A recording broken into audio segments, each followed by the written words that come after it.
मुंबईत स्वतःचं घर असावं असं स्वप्न पाहणाऱ्यांसाठी म्हाडाची मोठी लॉटरी लवकरच जाहीर होणार आहे। ही रील शेवटपर्यंत नक्की बघा, कारण रीलच्या शेवटी अर्ज कसा भरायचा याची माहिती सांगणार आहे। मात्र त्याआधी थोडक्यातला फॉलो आणि सबस्क्राईब नक्की करा, कारण सर्व प्लॅटफॉर्म्स मिळून आतापर्यंत 30 लाखाहून अधिक लोक दर्जेदार बातम्यांसाठी आम्हाला फॉलो करतात। आता वळूया आपल्या मुख्य बातमीकडे। मुंबई म्हाडा मंडळाच्या तब्बल 2500 घरांची लॉटरी लवकरच निघणार असून 31 मार्च रोजी याची अधिकृत जाहिरात प्रसिद्ध होण्याची शक्यता आहे। मात्र यंदा म्हाडाच्या घरांच्या किमती ऐकून अनेकांचे डोळे विस्फारले आहेत। या घरांच्या किमती 32 लाखांपासून थेट 8 कोटी रुपयांपर्यंत असणार आहेत। यंदाच्या लॉटरीचं महत्त्वाचं वैशिष्ट्य म्हणजे सर्वाधिक घरं ही मध्यम आणि उच्च उत्पन्न गटासाठी आहेत।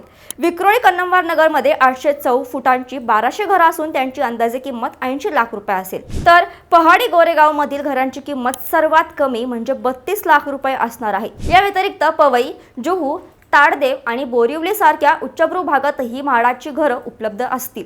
लॉटरीसाठी पात्रतेच्या महत्त्वाच्या अटी: अर्जदाराचे वय 18 वर्षांपेक्षा जास्त असावे, अर्जदाराकडे महाराष्ट्राचे अधिवास प्रमाणपत्र असणं अनिवार्य आहे, 20 वर्षांपैकी सलग 15 वर्ष महाराष्ट्रात वास्तव्यात असावे, पती पत्नीचे आधार कार्ड आणि पॅन कार्ड आवश्यक आहे। पण प्रश्न असा पडतो की म्हाडाची घरं आता सर्वसामान्यांच्या आवाक्याबाहेर जात आहेत का? 8 कोटी रुपयांपर्यंत घरांच्या किमती जाणं हे म्हाडाच्या मूळ उद्देशाला धरून आहे का?